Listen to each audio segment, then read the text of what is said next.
My grandfather, Silas, was a ghost long before he actually disappeared into the Canadian wilderness. When his will was read, I expected nothing, which is exactly what we had shared for 20 years. Instead, I got a rusted key and a bizarre ultimatum. He left me the Blackwood Ridge Fire Lookout Tower and the countless acres of prime timberland surrounding it, a fortune in lumber. But there was a catch.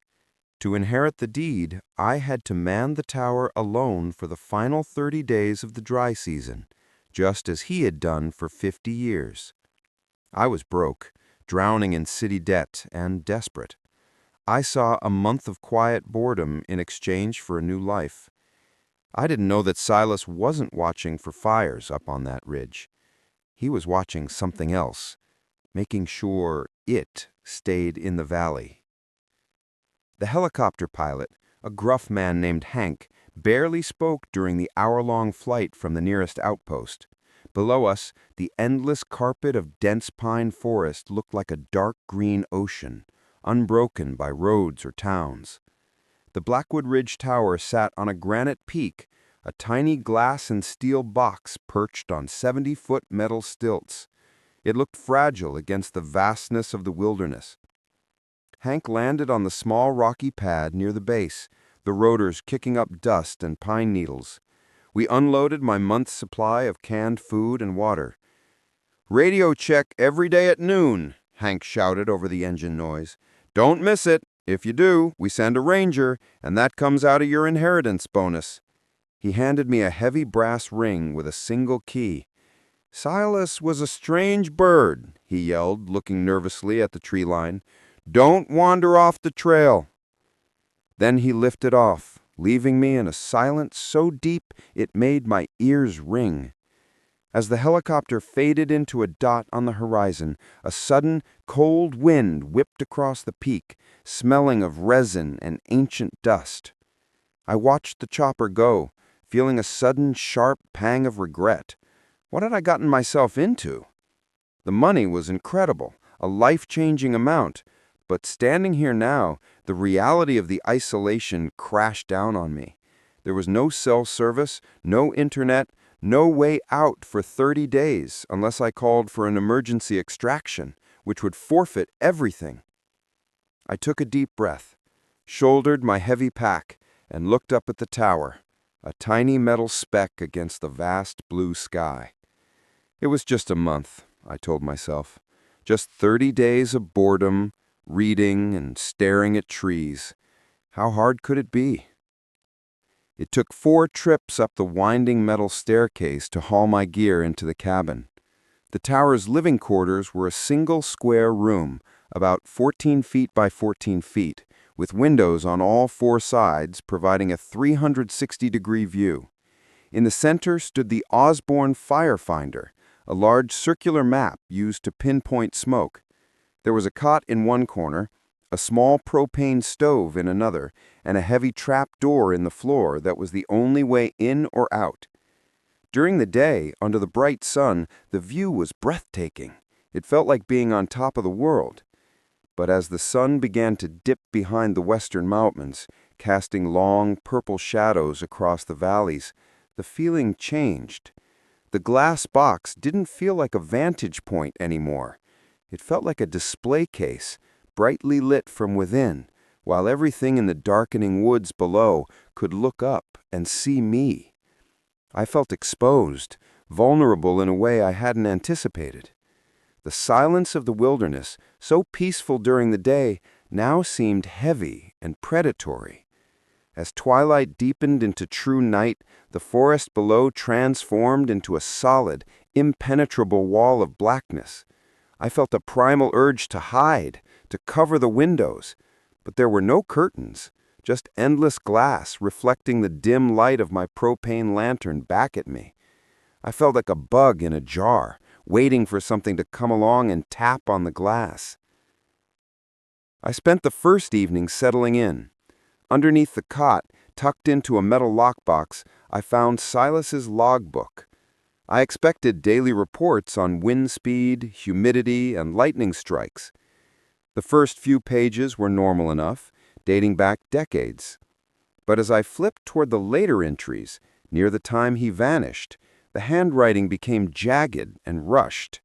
The entries stopped being about the weather. They became bizarre rules for living in the tower. Rule 1. The trapdoor must be bolted shut from sunset to sunrise, no exceptions. Rule 2. Do not shine lights toward the northern tree line after midnight. Rule 3. If the metal struts below begin to vibrate, lie flat on the floor and stay quiet. Rule 4. Ignore the scratching. It is just testing the locks. It read like the diary of a man who had lost his mind in isolation. I tossed the book aside, chalking it up to cabin fever and old age. I should have taken it seriously. I imagined my grandfather up here, year after year, slowly losing his grip on reality. The isolation had clearly gotten to him. I laughed nervously, the sound too loud in the small room. I was different. I was young, sane, and I was only here for a month. I wouldn't let the solitude get to me. I decided to ignore the creepy book and focus on the job. I would do my radio checks, scan for fires, and get paid. Simple. That first night, the isolation hit me hard. I turned off the propane lantern to save fuel and sat on the cot, staring out into the abyss. The moon was hidden behind thick clouds, making the forest below a solid wall of blackness. Without the city noise I was used to, every sound in the woods was magnified. A twig snapping sounded like a gunshot. The wind rushing through the valley sounded like a collective moan. Around 2 a.m., I was jolted awake by a sound directly beneath me. It was a metallic clang, like something heavy striking one of the tower's support legs. I sat up, heart pounding, straining to listen. It happened again. Clang! The whole tower gave a slight shudder. I grabbed my heavy flashlight and crept to the window, shining the beam down into the support structure. The beam cut through the dark, illuminating the steel crossbeams and the rocky ground 70 feet below. There was nothing there, just rocks and shadows. I swept the beam back and forth, my hands shaking slightly. Had I imagined it? The sound was so loud, so distinct. It sounded like metal on metal, a deliberate strike. I tried to tell myself it was just the wind or maybe a large animal bumping into the structure. But the force of the impact, the way the tower had shuddered, didn't feel random. It felt intentional. I sat on the edge of the cot for the rest of the night, flashlight in hand, straining my ears against the silence, waiting for another sound that never came. The next morning, the sun burned away the fear of the night before. I convinced myself the noises were just the metal structure cooling down after a hot day. I did my radio check with Hank, reporting all quiet, and spent the day mapping the area with binoculars. It was boring work, exactly what I had signed up for. But when I went down to the base of the tower to check the propane tanks, a smell hit me. It was thick and musky, like wet dog fur mixed with something copper and rotten. It was so thick it made my eyes water. I looked around the base, expecting to find a dead deer or maybe a bear den nearby.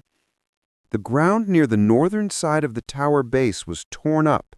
The hard-packed earth was torn up, showing deep furrows that looked suspiciously like claw marks, but they were too wide for a bear.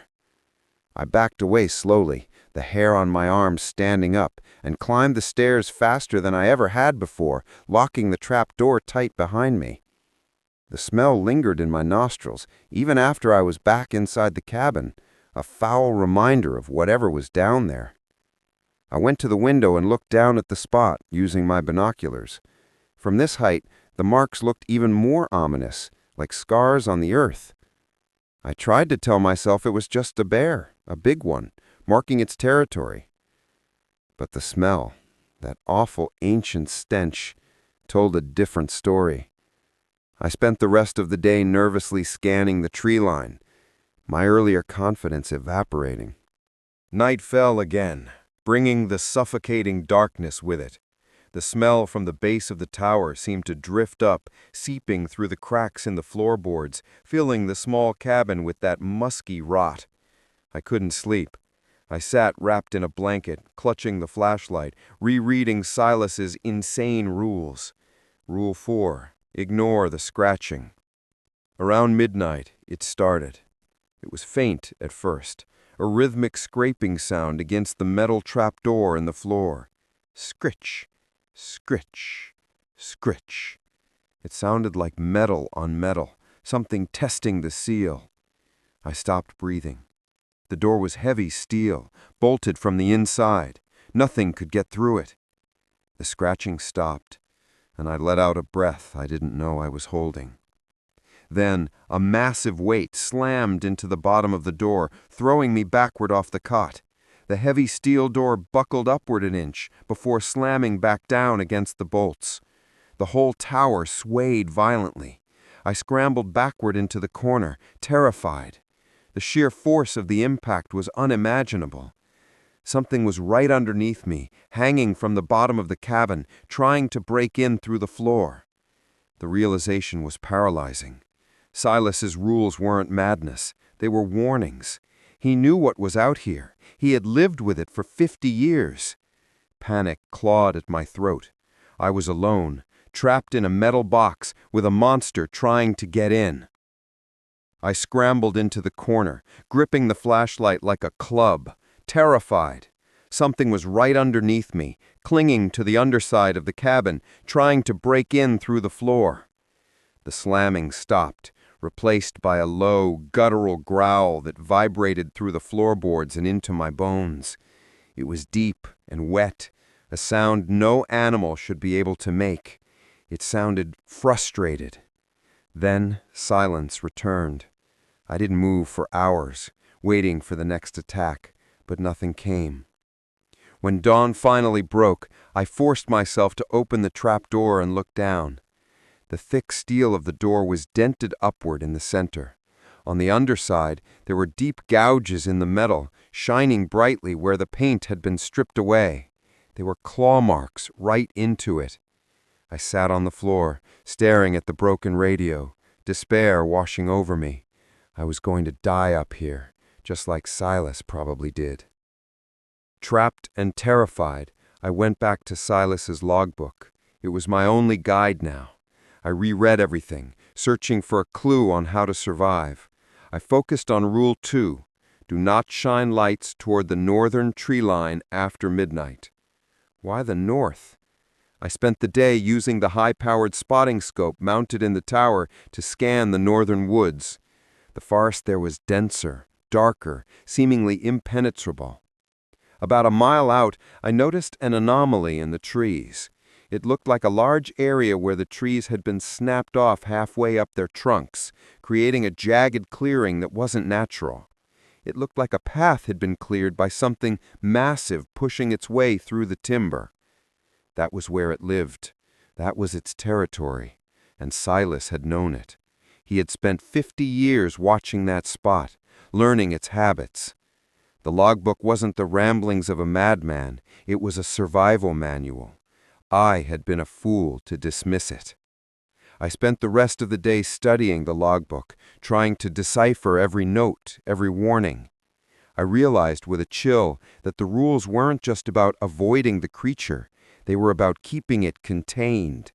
Silas hadn't just been hiding from it, he had been guarding it. I was the new warden of Blackwood Ridge, and my prisoner was angry. I prepared for nightfall like I was preparing for war. I moved the heavy cast-iron wood stove over the trapdoor, adding hundreds of pounds of weight to the bolts. I covered the windows with blankets to block the light inside, hoping to make the tower less of a beacon. I sat in the dark, waiting. The attack came earlier this time, just after 10 p.m. I heard the metal struts below begin to hum, vibrating as something massive began the long climb up. Thump, thump, thump. The sounds were heavy, rhythmic, like a giant hand-over-hand ascent. It reached the underside of the cabin and didn't go for the door this time. Instead, it began to circle the outside of the glass box on the narrow metal catwalk. I could hear its heavy breathing against the glass, see the indentation of the blankets as it pressed against the windows, testing the glass. I held my breath, my heart pounding in my ears, praying the glass would hold. It circled the tower again and again, a shadow against the moonlit sky. I could hear its claws clicking on the metal grating of the catwalk. It was looking for a way in, testing every window frame. The feeling of being hunted was overwhelming. I was a mouse in a glass cage, and the cat was outside, looking for a way in. I was huddled on the floor, peeking through a small gap in the blankets. The moon had come out, casting a pale silver light on the catwalk outside. A massive shadow blocked the moonlight at the east window. A hand, or a paw, it was hard to tell, slapped against the glass. It was huge, covered in coarse, dark hair, ending in curved black claws that clicked against the pane. Then a face appeared in the gap. It was the stuff of nightmares. It was wolf-like, with a long snout and snarling lips revealing yellow fangs, but the structure was wrong.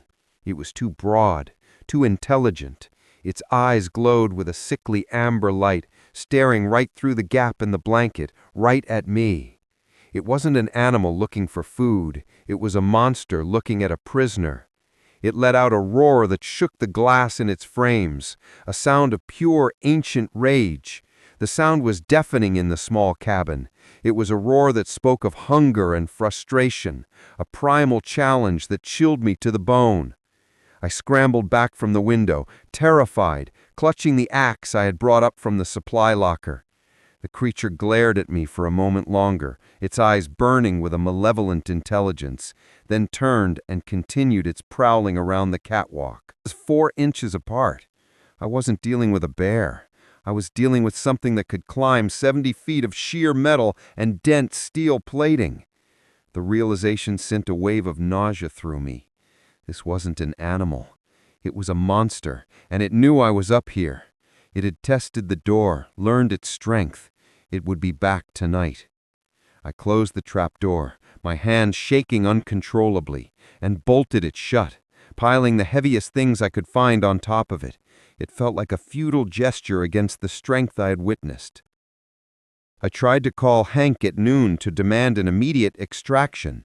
I didn't care about the inheritance anymore. I just wanted off this rock.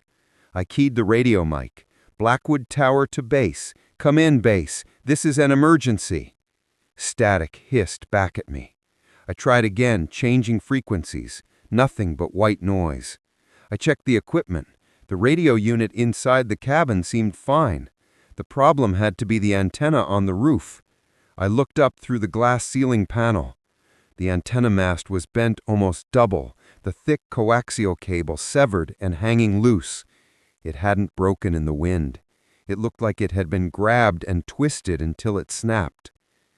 I was completely cut off, miles from civilization, trapped in a glass box with a monster hunting me from below. The 30 days felt like a death sentence. The creature must have done it. It was intelligent enough to cut off my communication. It was isolating me, preparing for a siege. The thought was terrifying. I was alone, with no way to call for help, and a monster that could climb the tower and wanted in. The inheritance was a trap, and I had walked. It prowled the catwalk for hours, slopping the glass, testing the frames, roaring its frustration into the night. The reinforced storm glass held, but only just. When the sun rose, it retreated back down the tower and into the northern woods. I was a wreck, shaking and exhausted. I knew the glass wouldn't hold another night of that battering. I needed a way out, or a weapon. I remembered Silas had a locked supply locker at the base of the tower, near the propane tanks. I hadn't checked it yet because I was too afraid to go down. But if I wanted to survive the night, I had to go. I waited until high noon, when the sun was brightest, grabbed my axe, and bolted down the stairs, constantly looking over my shoulder. The descent felt like it took hours. Every rung of the ladder felt like a potential trap. I expected the creature to burst from the tree line at any moment. When I finally reached the ground, my legs were shaking so hard I could barely stand. The smell was still there, stronger than ever, a constant reminder of the danger lurking in the woods. I ran to the supply locker, my heart pounding in my chest. I reached the base and ran to the large metal supply locker bolted to the rock. It was secured with a heavy padlock. I used the axe to smash the lock open. Inside, I expected to find emergency rations, maybe a flare gun.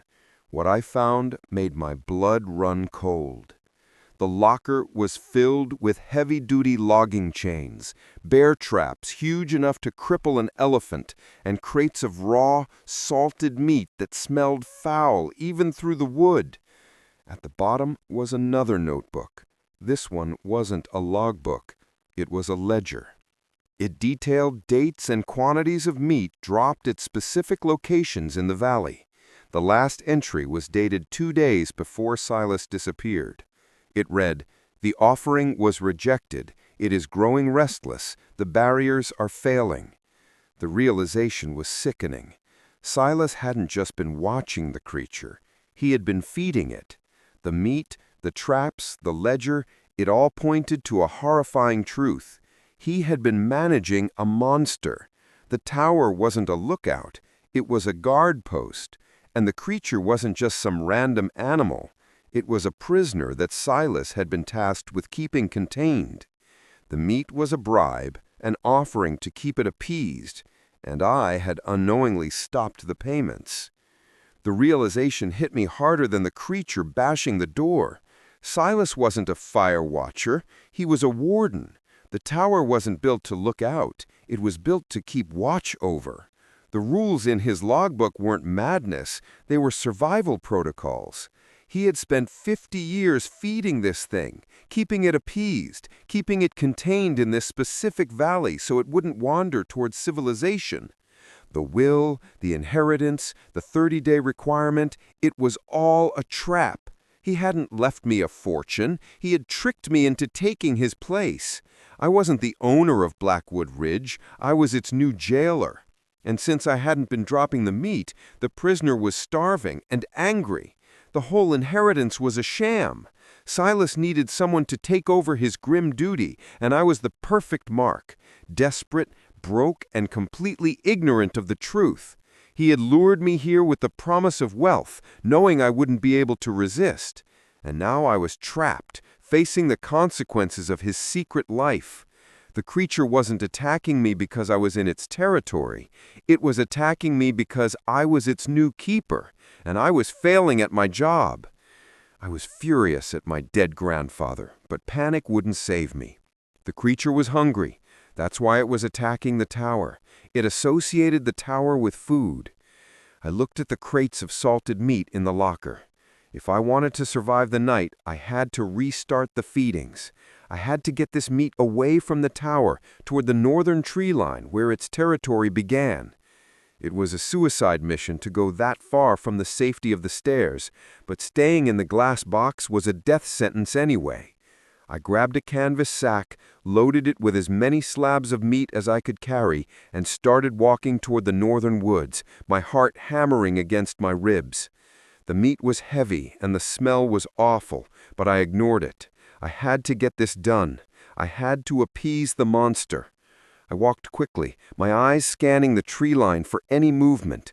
Every shadow seemed to hold a threat. The silence of the woods was oppressive, broken only by the sound of my own footsteps and the heavy breathing of my fear. I knew I was walking into a trap, but I had no other choice. The walk to the edge of the northern tree line felt like the longest mile of my life. Every shadow looked like a crouching beast. Every rustle of wind sounded like a stalking predator.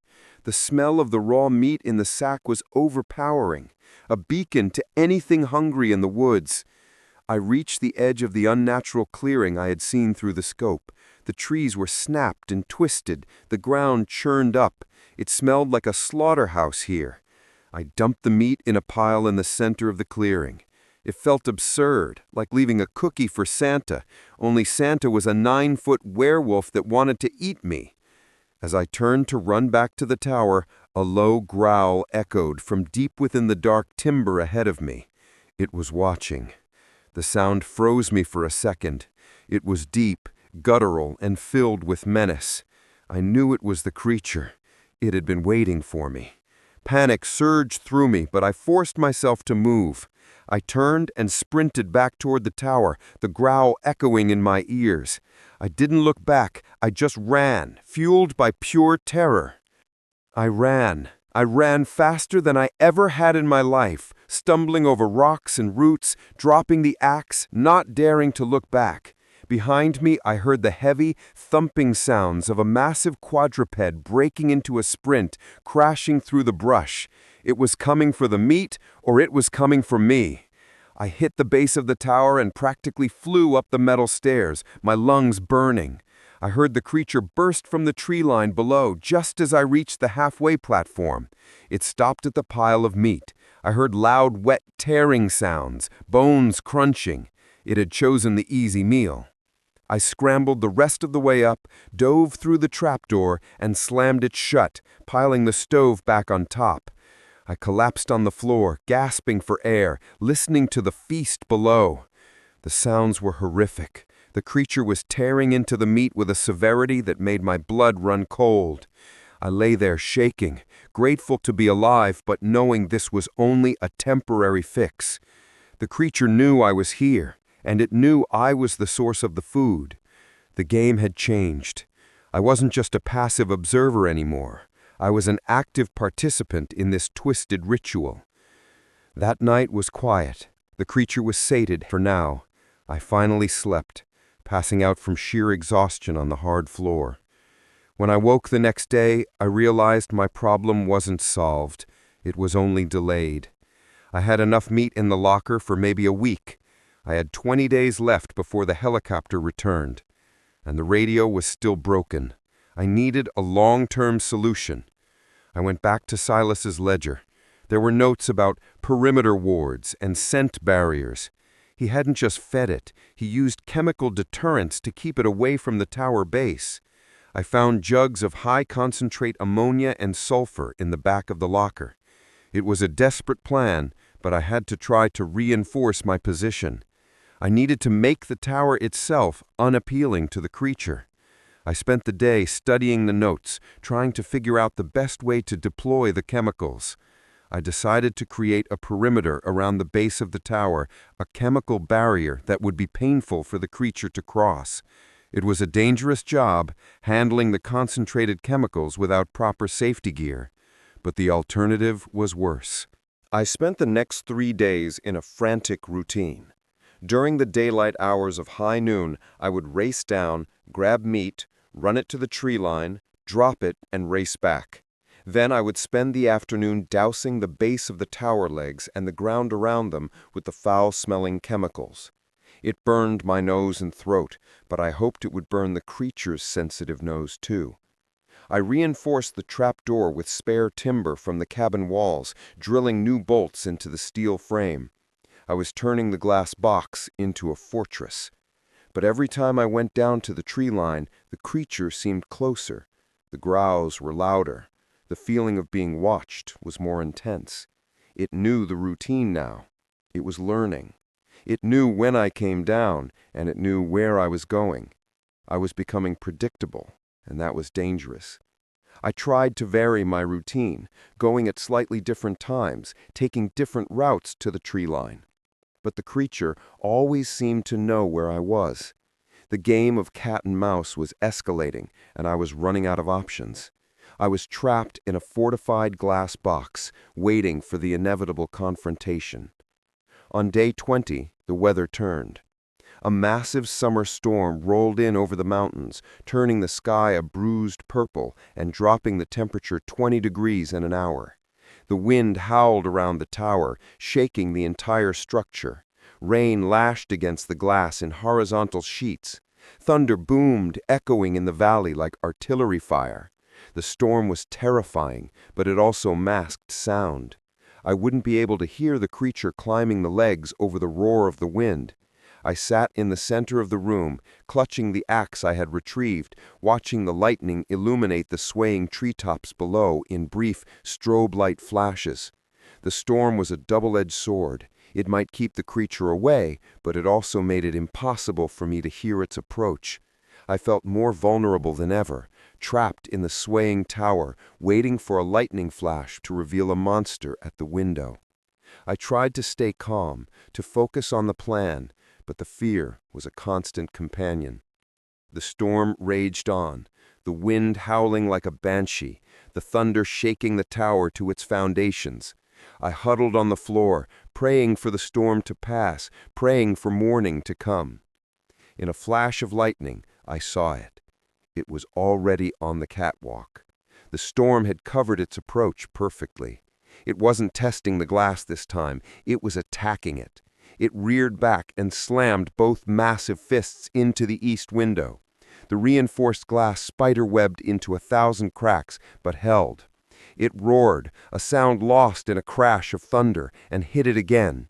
This time, the glass shattered. Wind, rain, and glass shards exploded into the cabin.